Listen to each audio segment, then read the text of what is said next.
Yesterday, we've tried Valorant for the first time, ever. I refuse to be humiliated like that. So, we research. And here's how we do it. I start with YouTube. So, guys, I'm gonna take you with me on that journey. And you're gonna watch me become the best player in Valorant, in the history of Valorant. Hopefully. How to play Valorant. This is what I typed here on YouTube. I haven't seen anything about the game. I'm not gonna consume any piece of information unless it's here. It's with you guys. It's either playing or learning. Yesterday, when I tried to play, I found that there are those abilities. It's not just a shooter game. It's not CSGO, alright? So there are Q, S, X abilities and ultimate and stuff like that. And I'm excited. I'm really excited. I was waiting throughout the whole day, doing many other stuff, played some other games, done some work, been there. And I was excited. I was looking forward to that.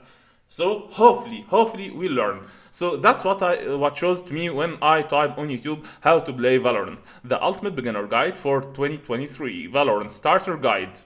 Well, I don't wanna just see, another tutorial. I wanna see some real gameplay, some strategies, some deep stuff. So let's see. Are you new to Valorant, or maybe you've been playing for a while but just can't seem to get into the higher ranks? Then this guide is for you. We will be covering everything you need to know to get on the right foot in Valorant. Valorant is a 5v5 tactical first-person shooter that features many different agents with fun abilities, a rotating map pool, and enticing gameplay. The main goal in a game of Valorant is to secure 13 rounds to win the game, and obviously to climb the rank leaderboard all the way up to number 1 as well. And that's exactly what we'll be helping you do. By covering all the basics in Valorant, such as aiming, movement, economy, and how to continue improving after watching this guide, you're sure to get a lot of value out of this video. And for everything else you need to climb ranks and improve fast, there's skillcap.com. We take the highest priority skills to climb ranks fast, such as aiming, and then break it down into a step-by-step course that's easy to understand. You'll not only learn the basics such as crosshair placement and clearing angles properly, but also more advanced concepts like getting more multi-kills and repositioning. That's not all though, as every week we release 6 brand new VOD reviews where Radiant coaches teach you how to climb out of the exact rank you're stuck in. And if you're looking for something more personal instead, then we got you covered with our new one-on-one coaching at our SkillCap Discord. All this seemed too good to be true? Well, don't worry, we're backed by a rank up guarantee. If you don't significantly improve while actively using SkillCap, then you get your money back, no questions asked. So what are you waiting for? Click the link in the description below and get the rank you've always wanted. Alright, now let's get into today's guide. So to start off, let's talk about aim and movement. Since aim is the most coveted topic in any shooter game, we will cover it first. Let's talk about what crosshair you should use. There's a lot of options in the crosshair menu, so it can be super overwhelming, but a good crosshair I would recommend is Ten's crosshair. His crosshair is pretty standard, and I even use it myself. After getting our crosshair, we should touch on sensitivity real quick. The average sensitivity of professional Valorant players is 0.35 in-game sensitivity at 800 DPI. So I try this sensitivity and shoot around at the bots in the range and adjust it up or down to your liking. Since we have our crosshair and our sensitivity, the most crucial aspect of aim in Valorant is crosshair placement. And there's a couple. But that will depend on your mouse. That will depend on your mouse, your edge, your. I'm not just gonna use what he is telling me about sensitivity without. No. I think it's dependent on your mouse because I have here. I have a very popular mouse. It's the Logitech Hero 502.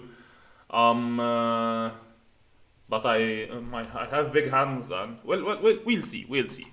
Couple of factors that go into having good crosshair placement. Now, you might be asking, what is crosshair placement and how do I get good crosshair placement? Well, you should always try to keep your crosshair at head level. There are plenty of objects around the maps in Valorant that you can use to help keep your crosshair at head level, such as the boxes all around Ascent. If you aim slightly underneath the top of these boxes, then you will be aiming at head level. But after practicing aiming at head level for a while, it will become muscle memory. Understanding your reaction time is important as well. If you're holding an angle at head level, you shouldn't keep your crosshair against a wall. You should hold a little out into the open to compensate for your reaction time when you get swung by an enemy. That way you won't have to readjust your crosshair. Now, should you be bursting, tapping, or spraying your gun? There's a simple answer to that. At close range, spraying is powerful. At long range, you should try to focus on precision and aim for headshots while tapping. And bursting is the best option at mid-range. But bursting becomes a lot more powerful when combined with strafing. And that leads us to movement in Valorant. We won't talk about strafing just yet, but let's cover the basics of movement in Valorant real quick before we do. You can walk in Valorant by holding your shift key. Walking allows you to be completely silent, so try to do it when you're being sneaky to avoid giving up your position. That's new. That's new. I didn't hold shift key yesterday, but I used to do that in Call of Duty. Alright? Okay. On the contrary, running is the normal form of movement in Valorant and doesn't require any keys to be pressed. Yesterday I was looking for something that will make me run because wait, was it shift that makes me run in Call of Duty? I think it was shift that makes me run, and there was another button that I used to hold to walk. Can't remember. You should try to only run when the enemies can't hear you, or if your presence is already known. You can tell whether or not enemies can hear you by the big sound circle around your character on the minimap. Some good times to run in Valorant are rotating from one site to another, rushing with your team into a site, or if the enemy team knows about your position already. Rushing with your team, your character on the minimap. Some good times to run in Valorant are rotating from one site to another, rushing with your team into a site, or if the enemy team knows about your position already. Walking and running are cool and all, but crouching is what you want to do if you're trying to take cover, shoot more accurately, or just crab walk around. Jumping in Valorant is vital to get you into cool spots on top of bomb sites or anywhere else you can reach. You can jump by pressing space, but a lot of people also bind jump to their scroll wheel up or down. Jumping does make a sound cue in Valorant, so you should do it situationally if you're trying to be quiet. Now that we've covered the basics of movement in Valorant, Why would I make it bind to my scroll? Why? I'm trying to think of, various scenarios. My thumb here, this is the thumb that I use for space.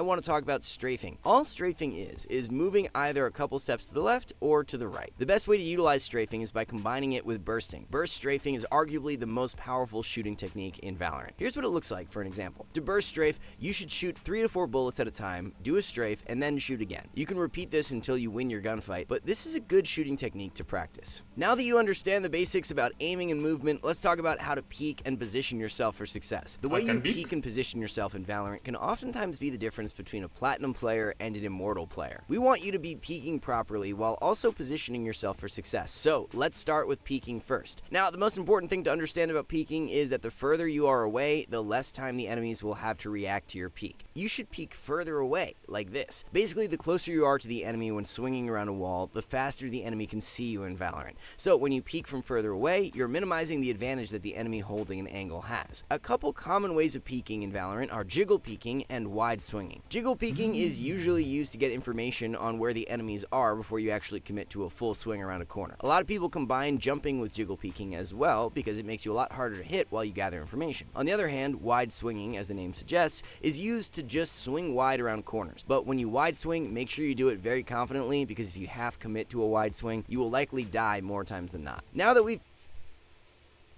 You see, that makes sense. That actually makes sense because yesterday I'm used to playing against bots.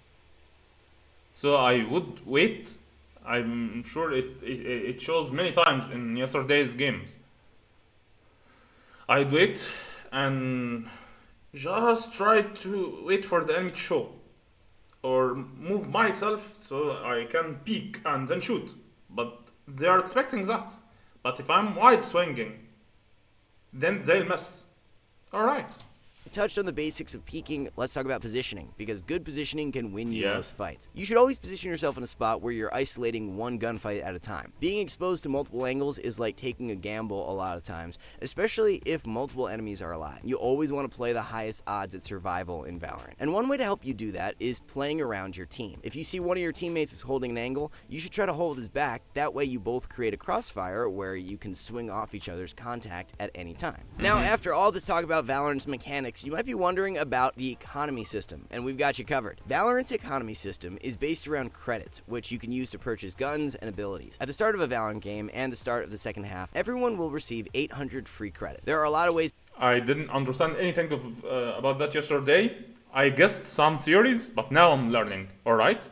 To earn more credits, such as killing enemies, everyone will receive 800 free credit. There are a lot of ways to earn more credits, such as killing enemies, planting the spike, and winning or losing rounds rewards them as well. Killing an enemy will net yourself 200 credits, while planting the spike will give your whole team 300 credits each. When your team wins a round, you will be given 3,000 credits. However, when your team loses a round, you will only get 1,900. And when you lose... Alright, so that's like the economy system in League of Legends, I think. the gold that you get whether you were playing or not playing, but if you play better, you get more gold, you advance better, right? The second consecutive round, your team will get 2,400. After losing 3 or more consecutive rounds, your team will cap out at 2,900 credits a round. Now that you've learned about credits and how to get them, you should probably know how to use them properly. And for that, there's a lot of different options gun-wise. For pistols, there's the classic, shorty, frenzy, ghost, and the sheriff. For submachine guns, the options are limited to just the stinger and the spec. For rifles, there's the bulldog, guardian, phantom, and the vandal. For sniper rifles, the marshal and the operator are the only options. And finally, for machine guns, you have the Ares as a cheap option and the Odin for a more expensive one. That can be a lot of information, but here's what guns you should be buying. On pistol round, I would recommend either keeping the classic and buying light shield with some extra abilities, or purchasing a frenzy with abilities. The ghost can be a shield? I didn't buy any shields yesterday. Good as well if you like to be precise. If you win the pistol round, you should force up and win the second round as well. This allows you to have a bonus round on the third round. Again. The ghost can be good as classic and buying light shield with some extra abilities, or purchasing a frenzy with abilities. The ghost can be good as well if you like to be precise. If you win the pistol round, you should force up and win the second round as well. This allows you to have a bonus round on the third round when the enemy team is on their rifle round. The reason we call this a bonus round is because you basically get a free shot at ruining the other team's economy on this round. Since you have decent weaponry from the second round, it's very possible to win it and get a bunch of weapon upgrades for your team. After the first 3 rounds, you should really focus on getting as many rifle rounds in as possible. Rifle rounds are rounds where you and your team can afford vandals and phantoms with shield. To do this, you should try not to spend a lot on rounds where your teams are low on economy, otherwise known as eco rounds. On eco rounds, some really good guns to buy for not a lot of money are the shorty, sheriff, stinger, or the marshal. All of these guns have the potential to melt through enemies for not a lot of investment. Now, on rounds where your team does have money, you should prioritize buying either a phantom or a vandal, as these are regarded as the best guns in Valorant. Phantom is really good. Alright, I was right. Yesterday I kept buying the vandal, I thought it was the best, so yeah, okay. For close range engagements, as these are regarded as the best guns in Valorant. Phantom is really good for close range engagements since the damage at close range is the same as a Vandal, but with a higher rate of fire. However, the Phantom does have a damage fall off at longer ranges. The Vandal, on the other hand, has no damage fall off and will always be a 1-shot kill to the head or 4 shots to the chest. So between the two, it is really just personal preference, but I would take into account where you plan on playing in a round and buy based around that. The Operator can be a good purchase, but usually only on defense, and it's especially powerful on agents like Jet or Chamber, since these agents have a means of escape. Now, if you're ever curious whether you should buy in a round, I would recommend holding tab to see what your team is doing. I still have no idea what those agents are. And buy with them. Even if you think they're making a poor decision by saving or force buying, it's better to do it as a team than solo. Moving on, the next topic we'll cover is maps and their layouts in Valorant. The most common map layout in Valorant is the 3-lane map. The reason it's called a 3-lane map is because it has a middle and a main entrance to either bomb site. All the 3-lane maps in Valorant are Split, Ascent, Icebox, Breeze, and Pearl. However, some maps like Lotus and Haven have 3 bomb sites, so there's a lot more options for the attackers on those maps. And the other 2 maps, Bind and Fracture, are somewhat similar to each other since both have their own quirk. Bind has teleports and Fracture has the zip lines. Both also have 2 entrances into each site compared to the 3-lane maps where you have 1 entrance to each site and a middle entrance. That's a whole load of information that I'm consuming without actually. This is why I'm doing the whole thing with Minecraft. And so right now, here's what's happening. I'm consuming information that should, latch into a question in my head. All of those are answers, alright? But I don't have the questions yet because I never played Valorant, but was just that one time yesterday. So he's explaining some maps. What should usually happen is that I've played the game for a few weeks. I'm almost confident in my ability to memorize all of those maps and recognize them.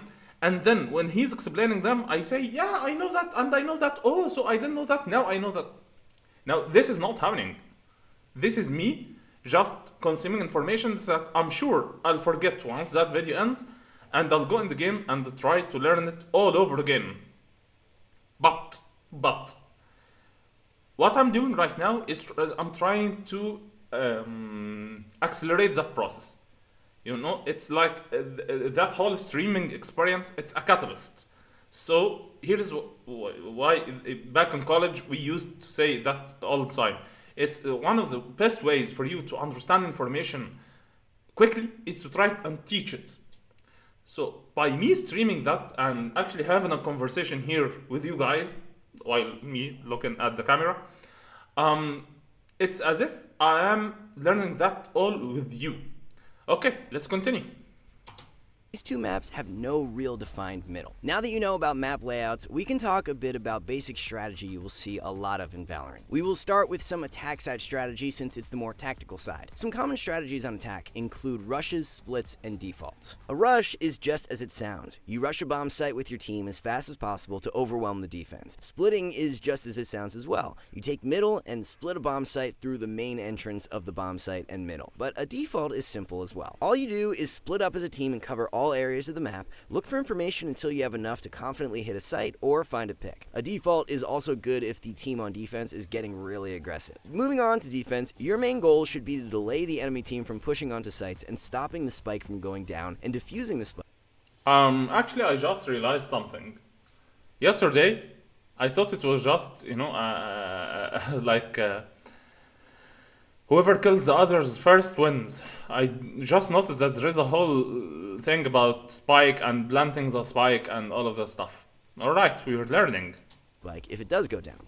If you know the attacking team is coming to your site, you should do your best to use any utility you have to stall and wait for your team to rotate and assist you. Just be sure that you give your team clear and concise comms. An example of good comms could be if you hear 2 pairs of footsteps outside A main on split, you should say, I hear 2 towards A main. You should also be doing your best to play with or off of your teammates. You need to keep in mind Valorant isn't a solo game, and you should be asking your team to assist you with utility, or even jump peeking an angle for you. Learning about map layout and common strategy leads us right into rotations, flanking, and lurking. When should you rotate? You should rotate when there is close to a 100% certainty the enemy team is going to another site than yours. I would only recommend rotating if the spike is seen or your team calls that there are 3 or more enemies there. When you do rotate, you should watch out for enemy lurkers on your way and be wary of them, because a lot of times a lurker will be posted up holding for your rotation. Now, when is a good time to flank? You should try to flank the enemy team if they are leaving your part of the map empty off. Applying flank pressure like this is good because the enemy team will start using resources to make sure you aren't able to do it again. So you should only really flank a couple of times a half if they allow you to. On to lurking. What is it and should you be? Lurking is when you stray off from your team on attack to find an opening in a different part of the map while your team is trying to take some map control. Your job while lurking is to find a timing to either kill someone who's rotating and call your team back to you, or find a good timing to flank later into the round. Lurking can be powerful, but I would only recommend doing it on characters like Cypher, Astra, or Omen, as these characters can have impact across the map without needing to be with their team.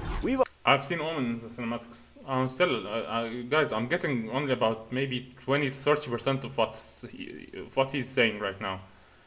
I gave up on trying to attach each and every answer he's saying to a certain question in my mind.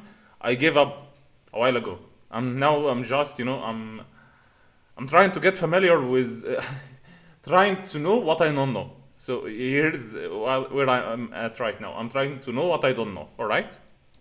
We've already talked about some Valorant terminology like defaulting, burst strafing, and bonus rounds. But let's talk about a few more we haven't talked about yet that you will hear a lot in rank. One term people throw around a lot of is clutch. A clutch is just somebody who won in a 1 versus X scenario. So if somebody wins a 1 versus 2, they won a clutch. Always remember to hype your teammates up when they win one. Another term you should keep in mind is utility. All people are referring to when they say utility is abilities. Finally, the last Valorant term I want to talk about is lineups. What having lineups means is that someone has practiced throwing a piece of utility at a certain spot to land somewhere specific. Normally, people are talking about Molotov lineups, as they are really useful to have for post-plant situation. Moving on, there are some common callouts across most maps. We've already talked about a lot of maps having a middle, but there are some more common callouts than just that. A lot of maps have a heaven callout. Generally, this is an elevated position that overlooks the bomb site. You'll hear this callout a lot on Split, Haven, Ascent, Bind, Fracture, and Lotus, and generally underneath Heaven is called Hell. Also, on about every map, you will hear people call out front sight or back sight. All these callouts mean are people are in the front of the site or the back of the site. Finally, another callout you should be looking out for is spawn or enemy spawn. All these mean is someone is where you started the game at or where the enemy team started the game at. Now that we've covered all the basics in Valorant that you need to know, let's talk about how you can make progress on your own. To start off, setting goals can be really helpful. One thing I like to do is deathmatch with a goal in mind. I'll go into a deathmatch and work on getting better at burst strafing, or maybe work on tapping heads. You can do this with anything you feel might be lacking in your own gameplay. Tracking your progress can help motivate you to keep working on your own game and improving yourself. But to have progress to track, you need to make progress first. Here's a couple of things I do to improve at the game. My favorite warm-up routine is going to the range, press the practice button, and shoot at the bots regularly for a few minutes. Then I press F3 to set the bots to strafe and do that for a few more minutes until I start to feel warm. Keep in mind, you should focus on being precise and practicing good shooting habits while doing this. After doing those two things, I'll hop into a deathmatch before I queue into rank just to see where my aim is at. If I feel like my aim is poor, I'll play deathmatch until I feel good about it. But you can use these methods to practice as well. The range has a lot of options to mess around with, and you can reach different elevations in the range to shoot at bots as well. Be sure to practice your skills in deathmatch also. I really recommend setting goals when deathmatching. Now, we can talk about all these things, but you're bound to make some mistakes along the way, and the best way to eliminate easy mistakes out of your gameplay is by recording your games and watching your games back for mistakes. When you watch your games back, it becomes a lot easier to see the mistakes you make in game. Some questions you should ask yourself when you review your own games are, what am I doing to help my team right now? Should I really be peaking this? Or what did I do wrong in this gunfight? Something else that's good for self-improvement is to watch pro play. Obviously, a lot of plays pros make aren't possible in ranked since they have a whole team supporting them and they practice a lot of their plays. But what we mean is watch how pros peak angles, isolate gunfights, and how they use their utility for others and themselves. These are all things you can take away to your own game and replicate. Now you finally made it through all the basics of Valorant, from aiming to movement, peeking, positioning, economy, strategy, and how to improve on your own. You know it all now. Try to keep everything in mind. Even rewatching this video could help. One of my major questions that I had, it's what are abilities and who are the characters, alright? So in League of Legends, it's extremely important to know all the champions and what they do. You can't play the game if you don't know what champion does what. What are the characters? Our agents, what do they do? This is overwhelming. But we are getting overwhelmed. We'll be overwhelmed. I'm happy to be overwhelmed for you guys, whoever or whenever you're gonna watch that. A lot to fully take it all in, because there's a lot of information here, and you should try to always keep improving. Keep practicing your skills so we can see you rank up all the way to Radiant. This was just a glimpse of what we have to offer, though. Over at SkillCapped, we've got you covered with dozens of... That's it. Okay, I don't want to watch anything else from you, SkillCapped. Right, that had almost 500k. Ultimate Beginner Guide for Valorant 2024. Valerian, you may understand moving your bullets. If you're moving your bullets, inaccurate. So here's my mistake. It's because I wrote how to play Valorant. No. This is wrong. This is wrong. What I need to write is, what is Valorant?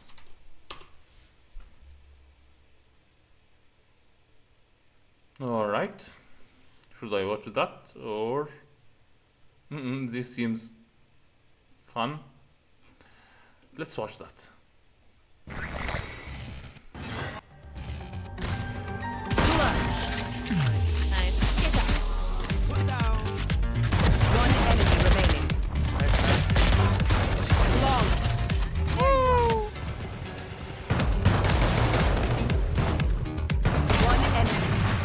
Alright, give me information.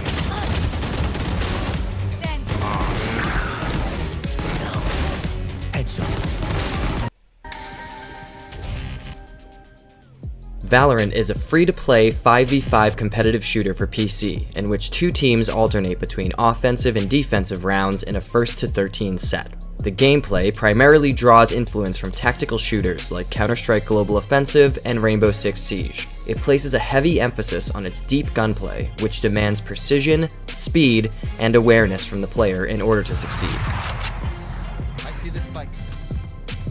One enemy remaining. Each match in Valorant is split up into two phases, offense and defense. When your team is on offense, your goal is to bring an item called the spike into one of the defender's objective sites and plant it there. The defending team's goal is to stop the attackers from planting the spike and defuse it if it does get planted. If the spike detonates, the attackers win. If time runs out or the spike gets defused, the defenders win. Either team can also win by wiping out all 5 members of the opposing team. There's no respawning during rounds in Valorant. The goal is to be the first team to win 13 rounds in total. Teams swap sides after the halfway mark in the set, giving everyone a chance at both offense and defense. At the start of every round, there's a buy phase, which is a period of time for both teams to plan their attack and also purchase their gear for the round. The amount of currency you have to spend on your loadout depends on your performance in the previous round. There are many factors that will help you gain currency faster, including win streaking, kill counts, spike plants, and more. Teams can also share currency to help each other out if someone is lagging behind. You can choose to spend as much or as little of your currency as you'd like, with the remainder carrying over into the next round. The heart of Valorant lies in its gunplay. The game demands pixel-perfect aim and quick reactions, which at first may feel unforgiving to newcomers. Learning the unique recoil patterns for every gun in the game is essential to mastery. The recoil system and tight hit detection create a challenging blend that's both difficult to learn and rewarding to master. Overall, it will feel incredibly similar to fans of Counter-Strike, with many of the guns in Valorant mirroring those of Counter-Strike almost exactly.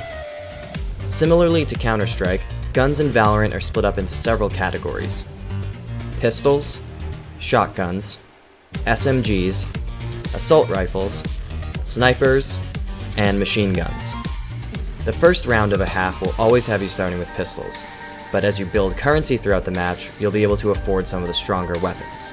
At any given time, you can hold one pistol, one primary gun from any of the other categories, and one knife, which is given to you for free and used for melee attacks. This is actually helpful. This is actually more helpful than the other guide. Well, the other guide assumes that you know all of that. I didn't. I'm now learning actually, alright. Players will likely gravitate to one or two preferred guns, but Valorant encourages you to swap your loadouts frequently and catch your opponents off guard by buying differently than they'd expect you to.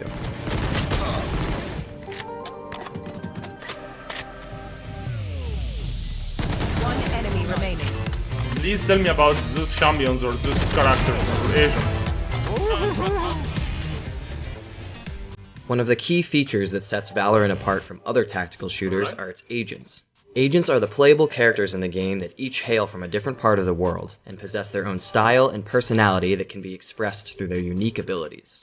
While this might sound similar to a hero shooter like Overwatch or Team Fortress 2, Valorant is quite different in the sense that the agent's abilities are secondary to the gunplay. Abilities are designed to provide additional utility rather than being your primary method of attack.